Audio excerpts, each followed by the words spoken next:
gold trails, and ghost towns. Share the adventures of our early pioneers as we explore the development of the Pacific Northwest and beyond. With your host, Mike Roberts, and historian Bill Barlee.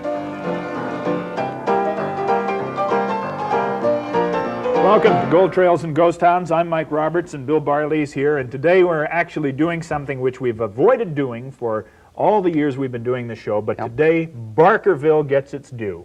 Barkerville and Williams Creek, Mike, because they go hand in hand. And of course, Williams Creek was at one time the greatest placer gold creek in British Columbia, bar none. Barkerville was the preeminent gold town. And what we're really talking about is we're talking about placer miners, and they fall into four categories: miners and dreamers, schemers and thieves. That's musical. That's great.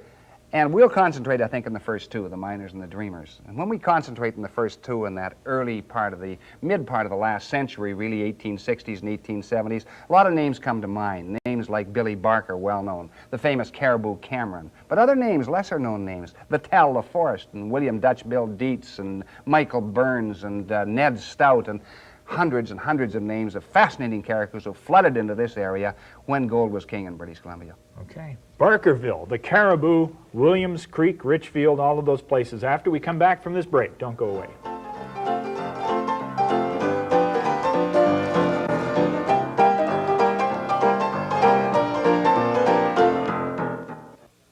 Welcome back to Gold Trails and Ghost Towns. We're heading to the Cariboo today, to Barkerville, and 58? What's well, happening no, here? 1861, Mike, and by 1861, those creeks to the east of Barkerville had essentially been discovered. Keithley Creek and Cunningham Creek and Antler Creek, and there's a big camp at Antler Creek, and somebody tells a miner there that he thinks there's gold to the west. And I think that somebody is the kind of shadowy John Rose, which is a rather famous miner in the Cariboo. Few people know about him. But the guy he tells is a guy called William Dietz, and they call him Dutch Bill, because he's German. Most of the Germans were known as Dutch, which is rather strange. So Dutch Bill Dietz goes into that area with several other companions, and a lot of people claim to have been with him in years after. We don't know exactly who was with him, but probably Vital LaForest was there, probably Michael Burns, probably a guy called Costello, and probably a guy called Brown. So those five probably make up the original party that goes into an unnamed creek. And they come down through this creek and they come to a canyon. And they aren't that experienced because they start panning in the canyon. And you should have panned above or below a canyon, of course, if you're a placer man. Why is that? Because the gold doesn't stick in a canyon, not much of it. The water goes through the canyon too quickly. They had to be green as grass. That's right. So they were pretty green. But they did find some gold. And the gold was not spectacular gold, Mike. It was $1.25, the maximum, the best pan they got was $1.25, and the guy who found it was Dutch Bill Dietz. So they called this particular area, they called him Dutch Bill Dietz, and they called it Williams Creek after William Dietz, of course. Okay. I never thought of that. You see, I thought a guy named Fred Williams would have Williams Creek named after him. That's right. Bill Dietz, okay. So he goes back to, it's the February of 1861, so they go back to Antler Creek, get their supplies together, and they come back in with rockers and so on, and he actually stakes a claim in there, and his claim really never amounts to much. Now, it's strange because Dutch Bill Dietz is the original discoverer. The creek's named after him. He dies 14 years later, absolutely dead, broken, forgotten in Victoria. But some of the others go on to great fame. And some of the guys who staked above the canyon, guys like Billy Cunningham, and he wrote back to Victoria, a guy named Joe Lovett, he wrote in Victoria, and he says, "Joe, I'm doing well. Claim is paying off $2,000 to $3,000 a day." Now, when you put that in the context of today, Mike, that means he was making from $100,000 to $150,000 every day he ran those sluices, and they were running 7 days a week. Hang on, and he wrote back to his friends in Victoria about this? Yeah. Well, they must have told somebody. The place is going crazy. The word always gets out. And so the guys above the canyon are doing very well. The guys in the canyon aren't doing very well. And a new town comes into being. And this is called Richfield. And this is a shot of Richfield here in its early days in the 1860s. And Richfield is the big town at that time. But then a guy called Ned Stout, who's an old Indian fighter and had almost been killed in the Fraser River War in 1858, he decides to go below the canyon. He's had a little experience in the placer fields. He goes down there and hits some fairly good gold, and the gold, Mike, is a different color.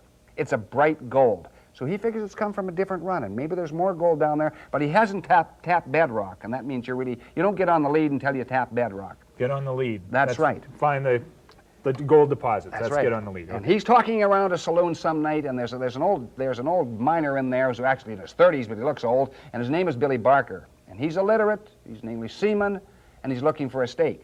There's no room in the upper canyon, there's no more room up way above the creek, but there's lots of room down below. So he goes down there, and he's a strange guy, because he had a recurring dream. And the number 52 keeps on coming up in this dream. 52, 52, it comes up in this dream. Deck of cards. That's somewhere. right, time again. And so anyway, he gets together about half a dozen other men, and they sink a shaft down there, and they go down 20 feet. Now that's a lot of work, Mike, because you have to winch this up. It's tough work. Each bucket full of gravel to sink that shaft means it has to come out of there and be dumped. And there's big rocks in river gravels. Back-breaking work, back-breaking work. But he goes down past 20 feet, down to about 30 feet. They say, well, let's call it. There's nothing down here. Well, he says, come on, keep on going. They go down to 40. Now he has a real tough time convincing these guys to keep on the track. They go down to 50, and they're ready to call it off. He says, just go a couple of feet more. They go down to 52, Mike, and they hit a king's ransom. There's the lead. Hundreds and hundreds and hundreds of ounces, like coarse gold like this, and much coarser He always than this. brings gold with Oh, him. sure. Yeah. And some of the gold was 2 and 3 ounce slugs. And of course, the word flashes up the creek that Billy Barker's hit the lead below the canyon. Well, the result is everybody stampedes, and you've never seen a stampede like it because there are hundreds and hundreds of miners scrabbling to get that extra ground. And some of them are very lucky, and some of them are astoundingly lucky. One is the guy called John A. Cameron, who comes from Glengarry, Ontario, brings his wife in. She doesn't like the gold fields, but he hits it on the Cameron claim. And he does hit it indeed, Mike. Spectacular run on the Cameron claim, along with Bobby Stevenson and about 5 other guys. And he actually makes a fortune and leaves the Cariboo, an extremely wealthy man indeed. John A. Cameron. John A. Cameron. Now, he goes by another. I think we all know him better as Cariboo Cameron, don't we? Yeah, and I don't think it would have been called Cariboo Cameron if his name had begun with any other letter except C. Yeah. Where did the whole concept of Cariboo come from anyway? I don't mean to digress here. You can omit that, but... You know, I found that in some research. I'm glad you mentioned it because I did find that in some research in one of the old newspapers in British Columbia, and a group of Canadians were on the Quesnel River, actually on the North Fork of the Quesnel, which was called the North Fork then. They looked across the river and they saw a bunch of caribou. Caribou? That's right. And they said, gosh, that must be caribou country. And that's where the word caribou got its name. And the misspelling and everything is just because Oh, old sure. miners were not too erudite. Yes, they were not very literate, many of them. Okay. And, you know, in some of these mines, now what happens now, below the canyon, 1862 and 1863, they start sinking their shafts, and they hit at various depths, some at 50 feet, some at 40 feet, some at 75 feet. And there's problems in this ground because the Cariboo slum comes in, which is a mixture of water and clay, very tough. They have to have Cornish wheels to pump out that water all the time. And a couple of these mines here, the Mucho Oro, which was a small mine, really, only produced about $50,000. Gets a lot of publicity, though, obviously. Yeah, it You knew does. the photographer, That's but, right. but it didn't amount to much. That's right. And the Never Sweat was a little different. Now, that's a classic shot of the Never Sweat. They produced, by their admission, $250,000, which is a little less than a ton. But I think, Mike, what really happens here is they probably produced a little more than a ton, possibly 2 tons. And a lot of these guys, because it was a gold tax, they hid the gold and didn't declare. So that the figures you get today from those Cariboo gold fields are really underestimated by far, maybe 2 or 3 times as much at least. Good heavens. Well, if the Mucho Oro and the Never Sweat, the ones that have gotten lots of publicity, Yeah. were really small ones, what are the big ones? What are we talking about here? The big ones are spectacular. This would be the Aurora, and the Aurora was the biggest mine in the Cariboo as far as recorded production, $850,000, and at that time that's between 2 and 3 tons of gold. Then you had other claims such as the Erickson and the Barker and the Cameron and the Steele, and it goes on and on. And a lot of these mines produced between 2 and 3 tons of gold admitted. These were recorded. So you say multiply that by 2 or 3 to get the actual amount because the guys avoided the tax. That's right. You know. 6 tons of gold. Oh yeah, sure. Tons sure, of tons, gold. Tons, yeah, not pounds, not hundreds of pounds, but tons. And, you know, some of these guys, the amounts that they made per day were absolutely staggering. There's one mine that they said they only made $300,000 from. This is the Diller claim, named after J.P. Diller. And he said that he would not leave Cariboo, Mike, until he left with the weight of his own weight in gold. He got his own weight in gold. He weighed about 210 pounds. And then he said, well, I'll throw in my dog, too. His dog weighed about 30 pounds. Seeing as I got a few more That's right. nuggets to go around So here. there's 240 pounds. He said, I better throw in a little more. And he left with his dog and his horse, carrying over 250 pounds by himself, and went eventually down into the States, made another fortune on the founding of this fortune in the Civil War down there. And that isn't the end of it. Now, some of these other areas were spectacular. For instance, the famous Erickson. This wasn't Oh, yeah. spectacular. Well, his best day was 202 pounds. But the Erickson. Best day. One day, 202 pounds. And that's pretty well documented. But the Erickson yielded 200 ounces a day, day after day after day, week after week after week, month after month after month. How much ground are we talking about here? I mean, if this is a claim, how much ground Average was only about 100 feet. Some were 80, some were 125. Sometimes they added up two claims together. But what we're looking at, Mike, is we're looking at 100 claims that produced varying amounts of gold. 100 good claims. Now, some of those claims that were down below the meadows couldn't bottom. They couldn't hit the lead. They couldn't hit the bedrock. They had too much problem with the Overburden water. and stuff, yeah. But when you look at the first 3 dozen claims in the Cariboo on Williams Creek, about 30 to 35 of those admitted they had mined somewhere between 1 and 3 tons. Don't believe it for a moment. No? Because naturally they mined at least 3 to 5 tons or perhaps more. And some names you never hear of. And of course what happens is a town springs into being, and this town is called Cameron Town. And here it is in 1860s in all its glory, the paper, side by side wooden cabins, taking a chance, and they name this, of course, after Cariboo, Cameron, which is the logical thing.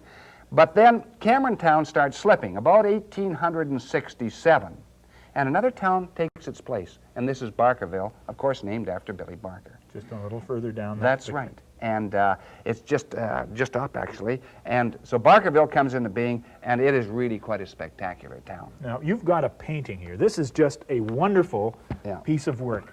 Tell me about this piece of painting. Who painted it and when? Well, that painting is acknowledged to be the most famous Goldfields painting in Canada. It was painted in 1863, which was the top year of the gold rush, where they said only 10 tons came out, probably 20 or 30 came out of gold. And it was painted by a guy called Frederick Whymper, who was the most renowned Goldfields artist. And if you look at it very closely, you'll see it says Barker's Claim and Barkerville, and it's really quite spectacular. Barkerville, Williams Creek, Cariboo. Where did you find this piece of work? I mean, this is just wonderful. I got it off a dealer years ago, paid some thousands of dollars for it, and he obtained it from a guy who came in from Australia. And it makes all sorts of sense, Mike, because there were a lot of Australian miners in the Cariboo at that particular time. And to show you what they were trying to sell the public, take a look at this. And this is an original stock certificate? That is an original stock certificate. I took very good care of it. And it's actually one of the most expensive stock certificates in North America. And the reason it's expensive is because it's rare, and on the other side, as you can see, it is really quite spectacular. It shows there. It's glittering like gold itself. Right. You can see it's... Sure. It's the Great Cariboo Gold Rush, or the Great Cariboo Gold Company, and this was put out by a guy called Unversact, who was one of the biggest thieves in the Cariboo, but the stock certificate is superb. There are bottles of gold on each side, nuggets above and below, underground scenes, the whole thing. And of course, the result was he managed to milk the investors for about 40 years. So there was gold in them, our papers as well. I mean, if it couldn't be made in the creeks, it could be made on a stock exchange selling just the legend of Barkerville. That's right, and he was actually down in Wingdam, in the Wingdam area, which is just west of the Barkerville area, but gives you an idea of how they were fleecing the public, and of course they did fleece the public. This piece of paper alone, though, just the very fact that it is as bright as it is, and the gold glistens on it, what a treasure this is. Well, it sold for about $2,000, so it gives you an idea. This is the artifact is worth... Yeah. I've got 2 of them, one with what we call the bullion warrant on top of it, too, which no one has. They're just kind of pinned on there. That's what he used as another draw, or a lure, shall we say. Going to take a break here, but when we come back, there's so much more of a story evolves and develops, and we'll do that right after these words. Don't go away.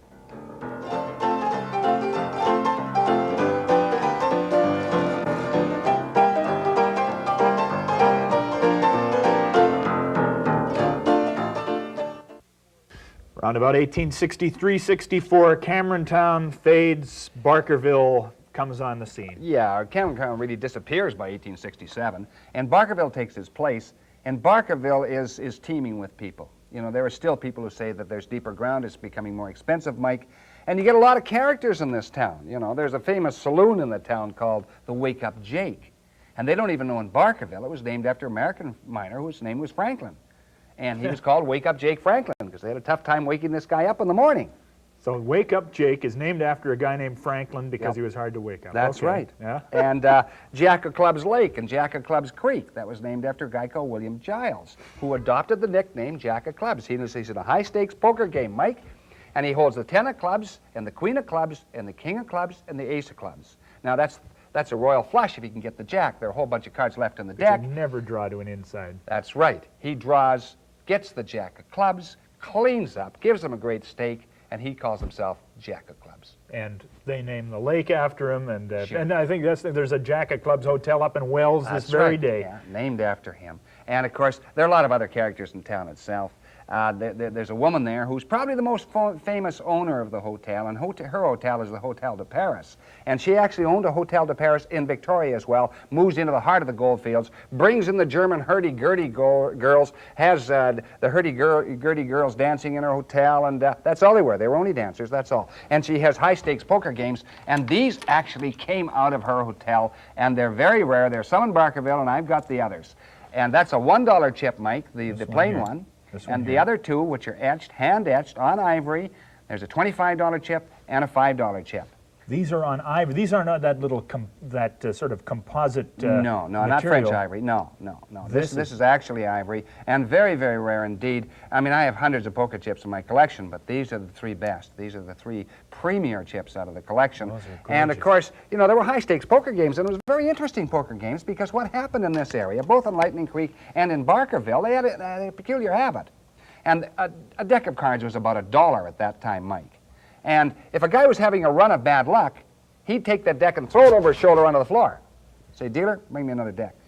And sometimes there'd be 75 decks of cards on the floor after an all-night or two nights game of playing poker, draw poker, which was probably the most common game. Well, would they package those decks up and use them again, or would it just go out in the garbage? Well, no, they'd just go out in the garbage. They wouldn't use them again. Oh, no, they couldn't put those back into play. Once you broke the seal, That's right. they were no good. Yeah, and of course, there were lots of other famous characters. One guy, a guy called Morris, who was a miner, not well known until after this event, and he's coming up from Quesnel Mouth, which is now the city of Quesnel. And he is coming into Barkerville, and he looks through the bush and he sees what he thinks is a grizzly bear with a big hump on its back, and it's all kind of a mottled brown, and gosh, he grabs his rifle and brings this beast down, and he goes over to look at it, and there's a big hump on its back, and some other miners following up say, what'd you shoot, Morris? Oh, he says, I don't know, I thought it was a grizzly bear. Oh, he says, damn fool, that's camel. He shot one of the One of rare Lohmeister's camels of the camel group that came in. Lohmeister was going to have the camels carry all sorts of goods into the Cariboo. It never really worked. Yeah. And so, but Morris, you see, he gets the name Grizzly Morris, and he carries it all the rest of his life. But he's kind of proud of it. So he stakes a mine, or a claim which he calls the Grizzly Claim, and he doesn't do too badly. He takes out $50,000. Not bad. Just a little stake. Well, sure. All on the basis of him smoking this camel. Oh, sure it is. And of course, the town itself, if you look at the scenes of the town, you'll see this is a shot from the 1860s, and what is happening here, they're driving cattle through the town, and these cattle come right up from the States, most of them. So they're coming into Barkerville to feed the miners. They've been driven all the way up over that interior plateau, all the way into Barkerville, around the long route, tough, but they made a terrific profit. And of course, Barkerville itself is really quite an interesting town. Well, I hear about the eggs going for $25 a piece or something. Is that apocryphal, well, or is this? That was more in the Yukon, Mike, than it was in the Cariboo. So the prices were not as high in the Cariboo as they were in the Yukon. There's no doubt about that. But of course, this is quite an intriguing area, and a lot of fascinating characters. One of the most interesting guys is an old guy called Sam Montgomery, and we'll see him in this shot here. And he's working on a creek. He's about 80 in this photograph here, and Sam Montgomery is a guy who never really made it. He made a little bit of money on the Montgomery claim down in Lightning Creek, and he mines till his dying day, like old Bill Brown, who was 100. He didn't stop mining till he was 100. And old Sam is dying in the hospital. And one of his friends, I think it was Bowen, who went and saw him, who was the gold commissioner, and Sam is saying, he says, and he's not very well, but he thinks he's going to get out in the creeks again. Yeah. And he says to Bowen, he says, I want you to get me out of here. He says, this shows the indomitable sort of spirit of these guys. He says, I want to go up to Jawbone Creek. He says, John Ferryama, he said there was some good gold up there, and if John says so, it must be so, and I'd like to get out of here. Well, old Bowen goes back to get him the next day, and he's passed on to cross the Great Divide, as they say in the mining circles. So up to, literally, his dying day, from his deathbed, he's still wanting to get back to the creeks. Oh, yeah. How long does Barkerville actually last? If it sort of rises in the mid-1860s, how long does it last? Well, let's say the height of Barkerville is probably when the Great Fire occurs.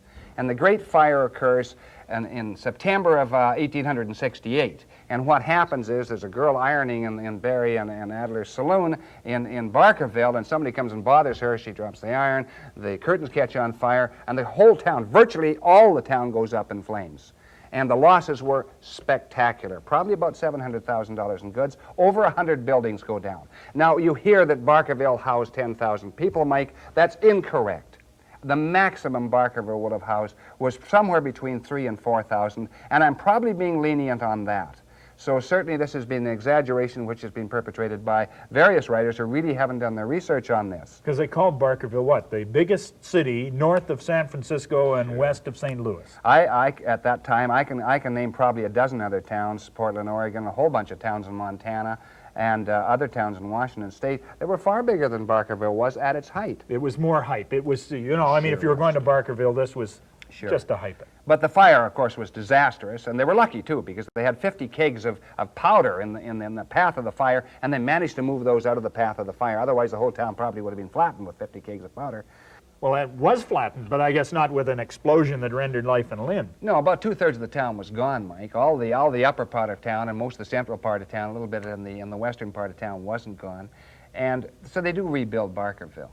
And Barkerville retains some of its old fabric and its old interest, but not like the first Barkerville, not like the Barkerville of the early 1860s.